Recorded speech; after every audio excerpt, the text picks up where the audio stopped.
26-এর ভোটের আগে তৃণমূল সত্যিই বড় বিপদে রয়েছে, কারণ 36 বিধানসভার 30% ভোটার গায়েব হয়ে গিয়েছে।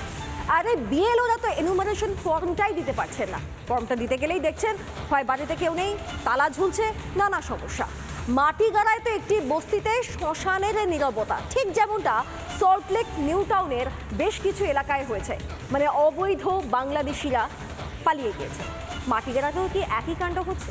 আচ্ছা, এরা কারা বলুন তো? এরাই কি তৃণমূলের ভোট ব্যাংক? এটা ভাবছে নির্বাচন কমিশন যে যারা চলে গিয়েছে তারা কারা? অনুপ্রবেশকারী? বিভিন্ন শহর লাগোয়া 30% ভোটার তারা অনুপস্থিত। শহর লাগোয়া এলাকা থেকে গায়েব 30% ভোটার, যাদের ঠিকানায় গিয়ে খালি হাতে ফিরতে হচ্ছে বিএলওদের। বিভিন্ন শহর লাগোয়া 30% ভোটার তারা অনুপস্থিত। 36টি বিধানসভা কেন্দ্রের 30% ভোটার, তাদেরকে এখনো পর্যন্ত ফর্ম দিয়ে উঠতে পারেননি বিএলওরা।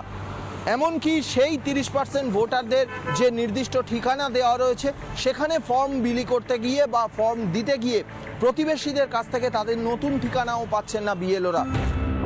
শুধু শহর নয়, এসআইআর শুরু হতেই শিলিগুড়ির মাটিগাড়ার বিভিন্ন বস্তিতেও আচমকাই শ্মশানের নীরবতা। রাঙাপানি, লেলিন কলোনি ও বালাসান বস্তির বহু ঘরে তালা ঝুলছে।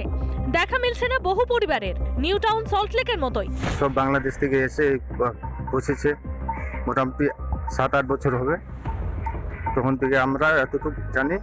তারপর যে আরও কী হয়েছে, তার মধ্যে এদিকে পালানোর চেষ্টা করেছে, সেটা তো আমরা জানি না। ছুপে ছুপে চলে গিয়েছে বোধহয়, সেটা আমি জানতে পারলাম না।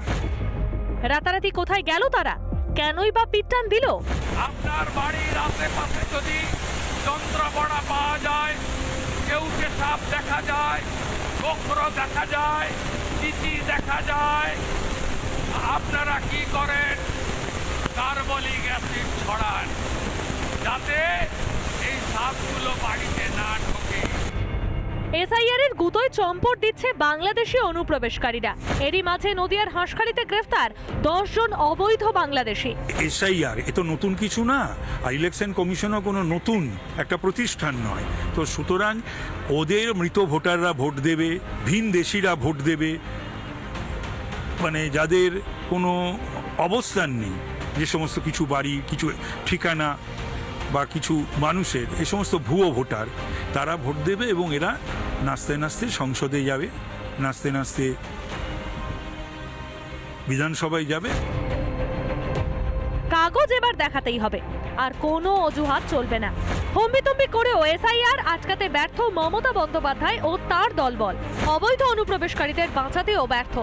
তাই তো এবার ফাঁকা হচ্ছে একের পর এক অনুপ্রবেশকারীদের ডেরা। পিটটান দিচ্ছে অবৈধ বাংলাদেশিরা। রিপাবলিক বাংলা। নানা ধরনের কন্টেন্ট দেখার জন্য লাইক করুন, শেয়ার করুন আমাদের ফেসবুক পেজ, সাবস্ক্রাইব করুন আমাদের ইউটিউব চ্যানেল। পাশাপাশি অন্যান্য ব্রেকিং নিউজের জন্য অবশ্যই চোখ রাখুন রিপাবলিক বাংলায়।